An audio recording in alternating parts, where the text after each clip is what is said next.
গৌড়বঙ্গ বিশ্ববিদ্যালয়ে বিক্ষোভে উত্তাল। ছবি দেখাবো। মালদার গৌড়বঙ্গ বিশ্ববিদ্যালয়ে ফি বৃদ্ধির প্রতিবাদে দেখুন পড়ুয়াদের বিক্ষোভে উত্তাল মালদার গৌড়বঙ্গ বিশ্ববিদ্যালয়ে ফি বৃদ্ধির প্রতিবাদে বিক্ষোভ ঘিরে তুলকালাম।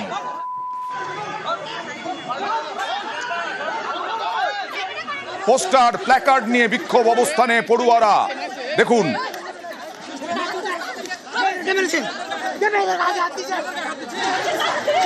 যথেষ্ট উত্তেজনা, মারপিট। আমি সেবকের কাছে যাবো। সেবক একেবারে উত্তরবঙ্গ বিশ্ববিদ্যালয়ের সামনে থেকে আছেন। আমি প্রথমেই জানতে চাইবো যে ছবিটা দেখলাম, আমি কারণটা পরে আসছি, যে ছবিটা দেখলাম মারপিট হচ্ছে, কাদের মধ্যে মারপিট?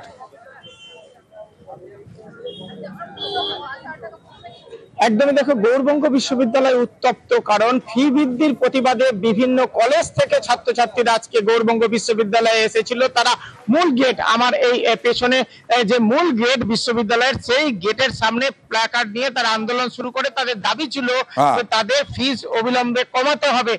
তখনই অনেকেই আটকে পড়েন, ঘন্টা পর ঘন্টা এই আন্দোলন চলছিল। সেখানেই বহিরাগত এবং বিশ্ববিদ্যালয়ে পড়ুয়াদের একাংশ তৃণমূল ছাত্র পরিষদের বিরুদ্ধে অভিযোগ উঠছে। তারা হামলা চালায় এমনটাই অভিযোগ করছে আন্দোলনকারীরা, এবং বেশ কয়েকজন এটা আহত হয়েছে। আর এই মুহূর্তের ছবিটা দেখো বিশ্ববিদ্যালয়ের সামনে, সেখানে কিন্তু যারা আন্দোলনকারী তারা কিন্তু এই মুহূর্তে অবরোধ আন্দোলন করছে। দেখো রাস্তায় বসে রয়েছেন আন্দোলনকারীরা। এবার সেবক জানতে চাইবো কোন কোন ক্ষেত্রে কি কি ভাবে কতটা ফি বৃদ্ধি হয়েছে সেবক উত্তর গৌড়বঙ্গ বিশ্ববিদ্যালয়ে? একদমই দেখো, গৌড়বঙ্গ বিশ্ববিদ্যালয়ে বেশ কিছুদিন ধরে এই ফি বৃদ্ধির সমস্যা। এর আগেও আমরা আন্দোলন দেখেছি। কলেজের বিভিন্ন কলেজের পড়ুয়ারা তারা বলছেন অনেক গুণ 100%, 110% ফি বৃদ্ধি হয়েছে। এতটা ফি বৃদ্ধি তাদের পক্ষে মানা সম্ভব নয়, এতটা বাড়তি টাকা তাদের পক্ষে দেওয়া সম্ভব নয়। এই অবস্থাতেই তারা আজকে আন্দোলন করতে এসেছিলেন।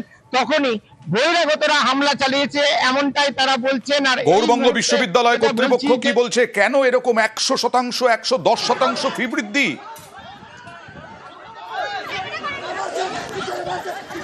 দেখো, গৌড়বঙ্গ বিশ্ববিদ্যালয় কর্তৃপক্ষ, তাদের সঙ্গেও কথা হচ্ছে। তারা যেটা বলছেন যে তারাও ফি বৃদ্ধির যে সমস্যা পড়ুয়ারা বলছে সেই দাবি তারা বিবেচনা করছেন, কিন্তু এই মুহূর্তে বিশ্ববিদ্যালয়ে উপাচার্য আসছেন না। কারণ গত কয়েকদিন আগেই উপাচার্যকে সরিয়ে দিয়েছেন রাজ্যপাল, এরপর থেকে উপাচার্য আসছেন না।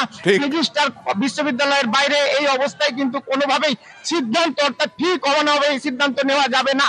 এই ছবি, এখন যে ছবি তোমাকে দেখাচ্ছি, দেখো আন্দোলনকারীদের একাংশের সঙ্গে পুলিশ কথা বলছে। ঠিক বিশ্ববিদ্যালয়ের গেটেই সমস্যা মেটানোর চেষ্টা হচ্ছে। কোনোভাবে যদি সমস্যা মেটানো যায়, যাতে অবরোধ চলে যায়, এই চেষ্টা কিন্তু হচ্ছে। কিন্তু এখনো পর্যন্ত কিন্তু কোন রকম সিদ্ধান্ত বা সলিউশন পাওয়া যায়নি। বিশ্ববিদ্যালয় কর্তৃপক্ষের সঙ্গে কথা বলবো, কি জায়গায় আমরা চেষ্টা করছি আলোচনার মাধ্যমে বিষয়টার সমাধান।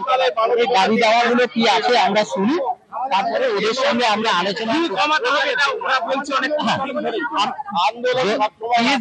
আমি শুনেছি কিছু কিছু ছাত্রের পক্ষে খুবই অসুবিধাজনক হয়ে উঠছে তাদের প্রোভাইড করা। আসলে সমস্যা হচ্ছে সিদ্ধান্ত নেওয়ার কেউ নেই, তবুও আলোচনাতেই পথ, আলোচনা করার চেষ্টা হবে, কর্তৃপক্ষ আশ্বাস দিলেন।